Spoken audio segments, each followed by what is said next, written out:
ناظرین، انسان اپنی ڈیلی لائف میں جانے انجانے میں بہت سے کام ایسے کر جاتا ہے جو اس کی زندگی میں پریشانی اور دکھ کا سبب بنتے ہیں۔ حضرت علی علیہ السلام نے فرمایا کہ یہ 3 کام اپنی زندگی میں مت شامل کرنا، کیونکہ یہ کام کرنے سے غم اور تکلیف اس کی زندگی میں شامل ہو جاتے ہیں۔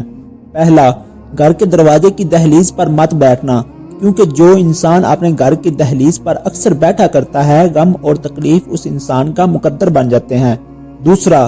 بھیڑ بکریوں کے درمیان میں سے مت گزرنا، کیونکہ اللہ کے رسول نے فرمایا جو انسان جان بوجھ کر بھیڑ بکریوں کے بیچ میں سے گزرتا ہے، کسی جانور کو پریشان کرتا ہے، تو غم اور تکلیف اس انسان کی زندگی میں شامل ہو جاتے ہیں۔ تیسرا، اپنے ہاتھ اور منہ کو اپنی قمیض اور دامن سے صاف مت کرنا، کیونکہ جو انسان اپنے ہاتھ اور منہ کو اپنے پہنے ہوئے کپڑوں سے صاف کرتا ہے، غم اور تکلیف اس کی زندگی میں بے سکونی کا سبب بن جاتے ہیں۔ ناظرین، جو انسان اپنے روزمرہ زندگی میں ان 3 کاموں سے بچا رہے گا، وہ غم پریشانی سے اللہ کی امان میں رہے گا۔